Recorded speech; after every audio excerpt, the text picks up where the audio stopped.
नमस्कार, बिहार तक देख रहे हैं आप और मैं हूं आपके साथ रोहित सिंह।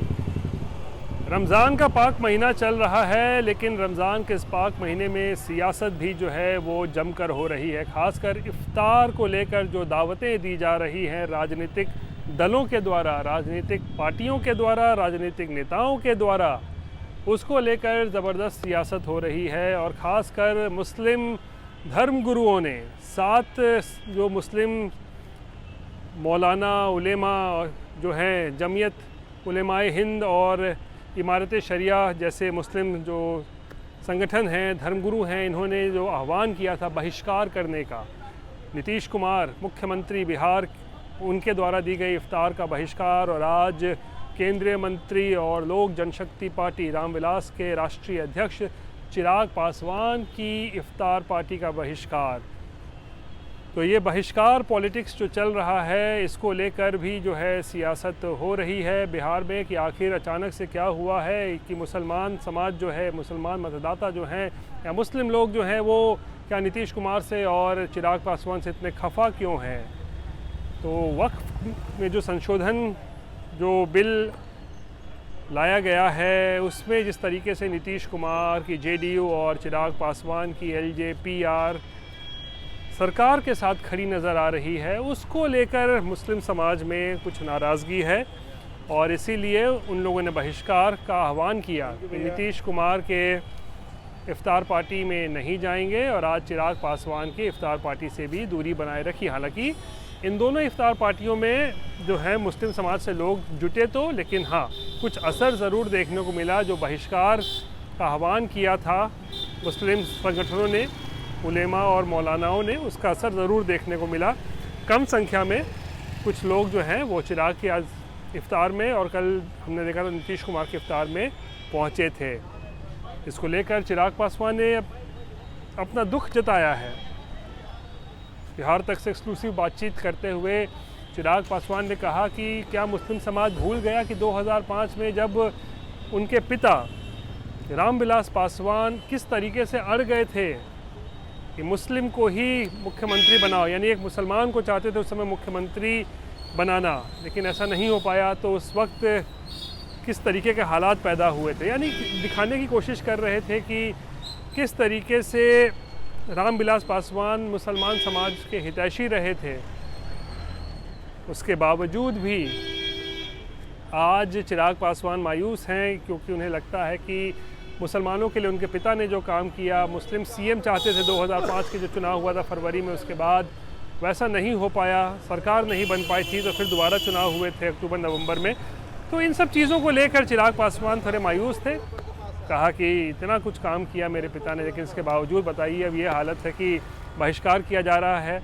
इस बात पर भी उन्होंने दुख जताया कि इफ्तार दावतों का राजनीतिकरण क्यों हो रहा है।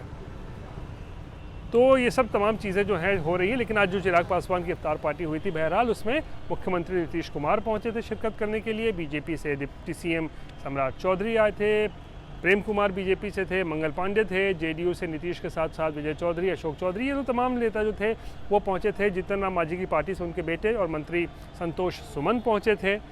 तो एकजुटता दिखाने की कोशिश हुई कि भाई एनडीए एकजुट है, सब कुछ ठीक ठाक है, नीतीश कुमार के नेतृत्व में ही चुनाव लड़ा जाएगा, कोई दिक्कत नहीं है। असली खेल तो लेकिन अब लग रहा है कि महागठबंधन में जो है वो क्या शुरू हो गया है।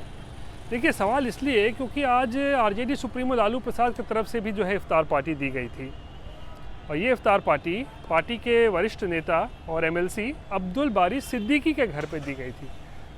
अब हुआ यूँ कि लालू परिवार तो उस पार्टी में पहुंचा, इफ्तार दावत में पहुंचा, क्योंकि वो लोग तो होस्ट से मेज़बान थे, वो लोग पहुँचे।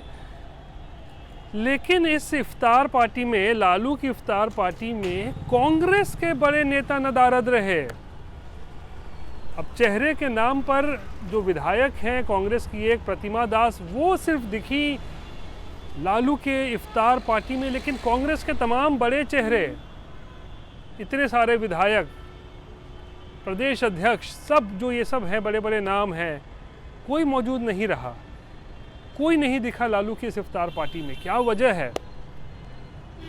क्या लालू के इफ्तार पार्टी का कांग्रेस ने ही बहिष्कार कर दिया है? ये सवाल खड़ा हो रहा है कि पटना में रहते हुए इतने सारे विधायक मौजूद हैं, हाउस चल रहा है, सदन चल रहा है, इसके बावजूद भी अगर केवल एक विधायक दिखता है लालू की इफ्तार पार्टी में, तो सवाल तो खड़े होंगे कि आखिर कांग्रेस के बाकी नेता कहाँ थे, क्यों नहीं वो लोग शामिल हुए लालू के इस इफ्तार पार्टी में। क्या कांग्रेस के तरफ से कोई प्रेशर पॉलिटिक्स खेला जाना शुरू हो गया है चुनाव से पहले? क्या कांग्रेस को डर है कि लालू प्रसाद इस बार कांग्रेस को और न दबा दें? 70 सीटें पिछले बार दी थी चुनाव लड़ने के लिए, इस बार कहीं 70 से भी कम पे ना ला दें, क्योंकि पिछले बार जो 2020 में 70 में से केवल 19 जो है उनके विधायक जीते थे, यानी जीत के आए थे विधायक बन के। तो कांग्रेस क्या कोई प्रेशर पॉलिटिक्स कर रही है लालू के ऊपर कि पटना में रहते हुए हाउस चल रहा है, कितने सारे विधायकों को हमने देखा आज, इसके बावजूद भी केवल एक विधायक पहुंचा लालू के उस इफ्तार पार्टी में। हालांकि जो धर्मगुरु मुस्लिम मौलाना उलेमा जो थे वो लोग लालू की इफ्तार पार्टी में मौजूद रहे, वो एक अलग बात है, लेकिन यहाँ खेल कुछ दूसरा बड़ा लग रहा है। महागठबंधन में क्या सब कुछ ठीक चल रहा है? क्यों आखिर कांग्रेस के विधायकों ने दूरी बनाई? क्यों कांग्रेस के बड़े नेताओं ने, नए प्रदेश अध्यक्ष ने दूरी बनाई लालू की इफ्तार पार्टी से? क्या संदेश देने की कोशिश कर रहे हैं कांग्रेस के लोग कि क्या अगर लालू मन मुताबिक उनकी बात नहीं मानेंगे तो क्या कांग्रेस अकेले चुनाव लड़ेगी इस बार बिहार में, जैसा कि दिल्ली में केजरीवाल के साथ हुआ था? केजरीवाल से अलग होकर कांग्रेस अकेले अपने दम पर चुनाव लड़ी थी। नतीजा क्या हुआ तो बात की बात है, लेकिन सवाल ज़रूर खड़ा हो रहा है। कांग्रेस की गैर मौजूदगी, बड़े नेताओं की गैर मौजूदगी लालू के इफ्तार पार्टी में बड़े सवाल खड़े कर रही है कि क्या चल रहा है महागठबंधन में। तो बहरहाल इफ्तार पार्टी को लेकर सियासत दोनों तरफ चल रही है। एक तरफ जहां मुस्लिम संगठन जो हैं वो एनडीए का एक तरीके से कहें तो बहिष्कार कर रहे हैं, नीतीश का बहिष्कार कर रहे हैं, चिराग का बहिष्कार कर रहे हैं, वहीं लालू के साथ जो है वो लोग दिखते हैं, लेकिन दूसरी तरफ लालू के खेमे में ही, यानी महागठबंधन के खेमे में ही कांग्रेस एक अलग तरह की राजनीति जो है वो करती हुई नज़र आ रही है इस वक्त।